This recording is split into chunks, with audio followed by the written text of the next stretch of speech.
estuvo presenciando el encuentro de capacitación en línea de la Red Interuniversitaria de Áreas de Prensa y Comunicación Institucional del Consejo Interuniversitario Nacional. Buen día, Priscila, ¿cómo estás? Hola, Nicolás, buen día a toda la audiencia.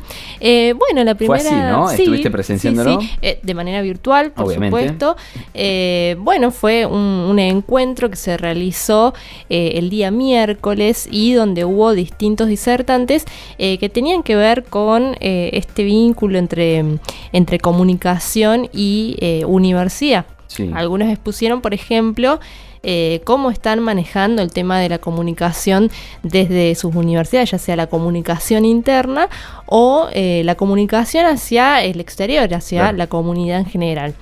La primera disertación fue la del especialista en comunicación política Mario Riorda, quien es presidente de la Asociación Latinoamericana de Investigadores en Campañas Electorales y director de la maestría en comunicación política de la Universidad Austral.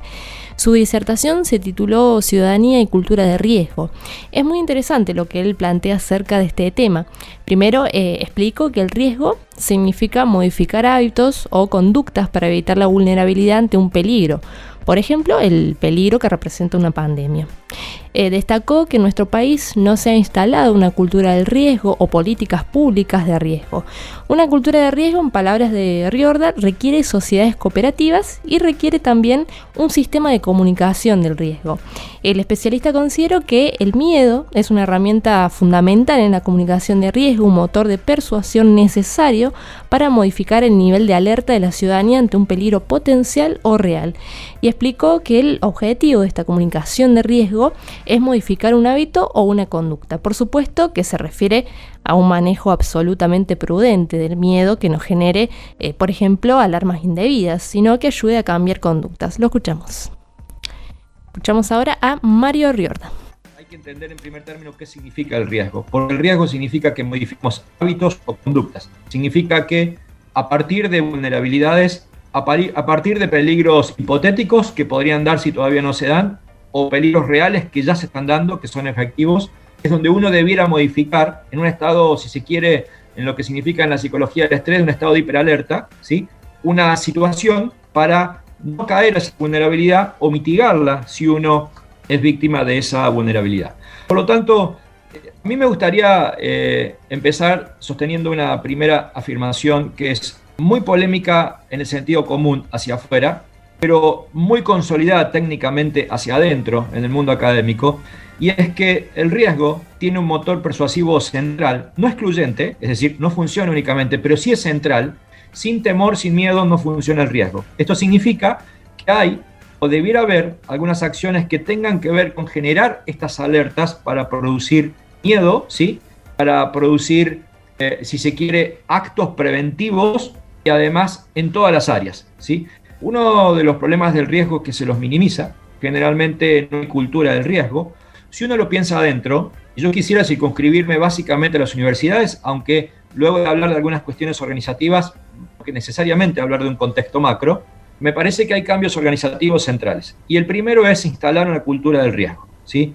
Si uno lo piensa hacia afuera en un contexto macro, el riesgo necesita de sociedades estratégicas. El riesgo tiene una gestión cooperativa. El riesgo no se hace unilateralmente por un actor, por una persona, por una institución. Sí se gestiona, sí se coordina, sí se centraliza a través de una persona, de una institución, de una persona nunca en realidad, de una institución, ¿sí? Pero requiere de sociedades estratégicas. Y la principal sociedad estratégica del riesgo, si lo pensamos en términos políticos, es la ciudadanía. La principal sociedad estratégica en términos de universidad es la comunidad académica en sus múltiples expresiones en que puede definirse la comunidad académica. Por lo tanto, el riesgo técnicamente, o en la instalación de la cultura del riesgo, depende básicamente de que lo entendamos como una política pública, no como una cuestión de estilo. Es una política pública. Esto implica que debe ser medida, por lo tanto. La mensurabilidad es lo que define la eficacia del riesgo. Y hay una medición blanda. La medición blanda es la percepción cualitativa o una encuesta particularmente. Una medición dura, que son los efectos. Si lo medimos en términos actuales, es contagiados, son víctimas, ¿sí? Son recuperados. Y una institucionalización del riesgo. ¿Qué significa? El riesgo no puede quedar en el aire. El riesgo no es una campaña comunicacional que hago en un ratito. El riesgo requiere una adaptación normativa, requiere una estructura de gestión, y requiere una incorporación en la cultura de cada organización para que básicamente no sea algo esporádico, episódico, sino técnicamente algo incorporado a modo de convicción, ¿sí? Entonces, elaborar mapas de riesgo internamente en cada institución y elaborar o clasificar tras esos mapas las prioridades del riesgo es una tarea central que sin lugar a dudas siempre desde la literatura especializada se lo planteó como necesidad, pero mayormente fue obviado, salvo muy pocas instituciones que generan hacia adentro alguna cultura del riesgo. ¿Cuáles instituciones? Aquellas que son más propensas a tener, por ejemplo, accidentes. Entonces, eso es significativo, empezar a producir hacia adentro mapas de riesgo y clasificación del riesgo probables. Y además entrenar capacidades y habilidades para el riesgo y para la crisis. Esto es importante, ¿sí? Porque muchísimas veces no hay entrenamiento para esto y requiere de rutinas, requiere de que la gente con H aprenda, ¿sí? Esta concepción del riesgo para poder gestionarla hacia adentro. Bueno, escuchábamos a Mario Riorda. Él también habló sobre los desafíos que implica tener esta percepción del riesgo y se centró principalmente en los desafíos para las universidades. Me parece que esto, puertas hacia adentro en las universidades y en general en los sistemas políticos de gestión, plantea desafíos realmente significativos, que es, de verdad, y esto no es broma ni es una cuestión idealista, la multidisciplina para decidir. La multidisciplina que se manifiesta no tan solo en la conjugación de distintas disciplinas, de lo que se llama o mal se llaman blandas y duras, sino también la incorporación de miradas distintas. La cuestión de género sí es algo central. Estos son ejercicios sumamente significativos para entender algunos aprendizajes puertas hacia adentro. Leía hace muy poquitos días un estudio muy nuevo hecho, en realidad un escrito de la revista Harvard Business Review, que estaba recomendado básicamente a sistemas productivos, a sistemas empresariales grandes, pero que también está bueno pensarlo en el sistema universitario, que es la no dependencia de un sistema único. ¿Qué significa? Que la organización pueda funcionar con subsistemas. Esto implica que ante el cierre parcial, ante la imposibilidad de funcionamiento de todo el sistema, ¿sí?, existan subsistemas autónomos, producto de tratar de acomodarse frente a situaciones de emergencia que no hagan colapsar a toda la institución. Otro elemento significativo, que es un aprendizaje que también está bueno que cada universidad lo piense puertas hacia adentro, es la existencia de sistemas de comunicación de emergencia.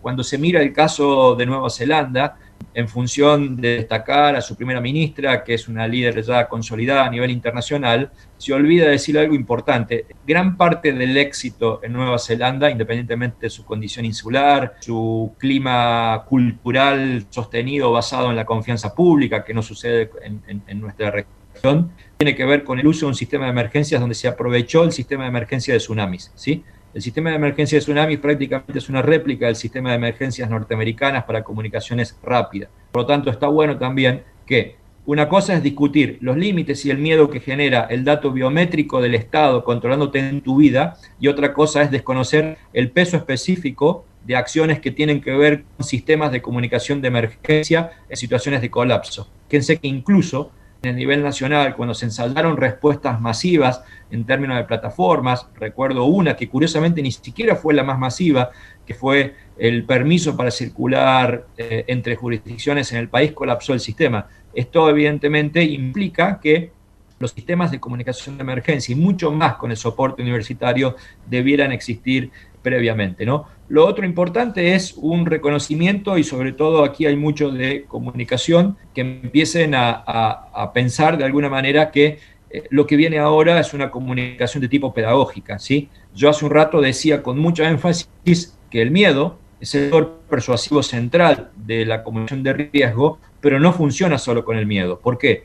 Porque el miedo luego se va rutinizando. La rutinización produce dos tipos de defectos muy regulares, muy típicos de darse o de manifestarse. Uno, lo que llamamos la autocomplacencia, cada tanto me justifico algo, ¿sí?, que no está permitido, pero me lo justifico. Y dos, el relajamiento, ¿sí? Voy flexibilizando mi nivel de hiperalerta, por así decirlo. Entonces, la comunicación de las universidades, así como la de los gobiernos en general, me parece que van a tener que ser muy firmes y decididas en mantener un sistema de alerta pero que no sature solo desde el miedo, a pesar de que es central, sino que sea combinado, ¿sí? La acción pedagógica cada rato es clave en la comunicación reciente, va dejando como aprendizaje. Bueno, el especialista también se refirió a los cambios que estima que habrá cuando termine esta situación de aislamiento. El día que se retome la presencialidad, para pensar que quizás no haya despachos centrales, ¿no? Haya que imaginar una descentración o una desconcentración de la convivencia adentro de los espacios. Lo segundo que me parece clave, y es todo un problema, sobre todo para decidir futuras inversiones, es que se va a necesitar infraestructuras híbridas. Es el aprovechamiento dual de lo que existe, ¿sí? Hay un debate muy potente, particularmente en el uso de grandes superficies públicas. Las universidades son grandes superficies públicas en las ciudades que sufrieron colapso, particularmente en Europa, respecto a que pudiesen ser transformadas dualmente, por ejemplo, calles que puedan tener un uso vehicular normal, pero que además puedan ser reversibles en otra hora del día, ¿sí? O de la noche, y puedan tener un uso peatonal. Entonces, también está bueno todo lo que tenga que invertir la universidad, porque hoy va a generar un problema enorme que lo lamentable es que va a redundar en costos, ¿sí?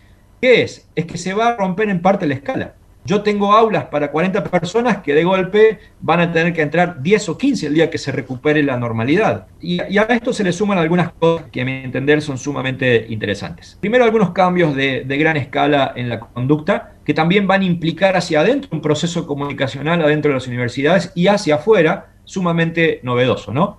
Las instancias de autorregulación colectiva. Nosotros no somos un país, nombré a Nueva Zelanda, podría nombrar Suiza, podría pensar en los 4 países nórdicos, donde tenemos, o podría pensar algún país oriental, particularmente Japón, o en algunos lugares China también.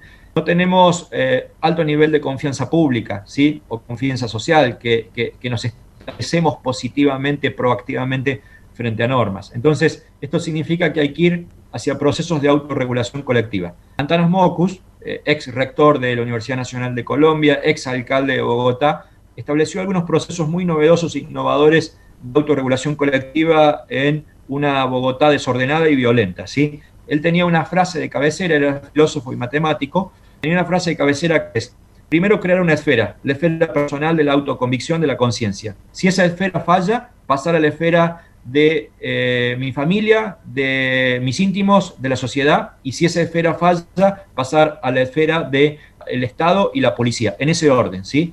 Lo que quiero decir es que en términos de gestión del riesgo, la estigmatización, por más que duela, por más que tenga tensiones, por más que sea violencia, por más que en algún momento puede ser el imperio de la mayoría, es un mecanismo de autorregulación colectiva. El estigma funciona con esa naturaleza. Importa mucho más, muchas veces, no quedar desacreditado frente a la violación de una norma moral que frente a la violación de una norma legal en la que incluso me traiga costos penales. Ayer en una charla justo con Fabián, que me invitó a la Universidad Nacional de La Rioja, charlaba y ponía un ejemplo que a mí me parece muy, muy serio, más allá de lo gracioso que resulte, que es el debate nacional en torno al pelotudo argentino. Ustedes recuerden el surfer cuando vino de Brasil y violó una normativa yéndose con su tabla a Mar del Plata, creo, en algún lugar turístico. Entonces, la cuestión de fondo es, ahí importaba mucho menos la sanción penal que la sanción pública en términos de estigma, y así muchas veces funciona la dinámica de la autorregulación colectiva. Segundo, acostumbrarnos en términos de grandes cambios de conducta a una vida ordenada de otro modo. Dependeremos de turnos, de permisos, de horarios, y esto significa cierta pérdida de libertad plena. La gestión del riesgo siempre está asociado a una tensión indisoluble. Ustedes resolverán políticamente, técnicamente, hasta dónde la tensión soporta, pero básicamente con ciertas libertades plenas. El riesgo se superpone a las libertades plenas en función de peligros o vulnerabilidades. Creo que obviamente hay un nuevo orden digital que habrá que ensayar hasta el infinito, ¿sí? Creo que hay que, como cuarto elemento, prepararse frente a interrupciones transitorias. Ustedes saben que Córdoba ayer dio marcha atrás y cambió de fase. El establecimiento de protocolos sectoriales de seguridad e higiene, en todos sentidos, ¿sí? O, por ejemplo, hablando de infraestructura, no tan solo física, sino de infraestructura social. Las bicicletas públicas para usar en ciclovías, como en muchas ciudades. ¿Uno va a usar una bicicleta pública que usó antes otra persona, o va a tener que ir hacia un uso siempre muy privado y personal? No hay posibilidad de que el riesgo sea efectivo, ¿sí? Si el riesgo no incorpora en el diseño del riesgo en el diseño de esa política pública, y recupero esa expresión, de esa política pública a la ciudadanía, o en este caso a la comunidad universitaria. Por lo tanto, cualquier nuevo protocolo, mi recomendación políticamente, más que comunicacionalmente, no es una decisión élite, es una decisión en conjunto que luego, en todo caso, una élite dirigencial aplica, gestiona, coordina o implementa, ¿sí?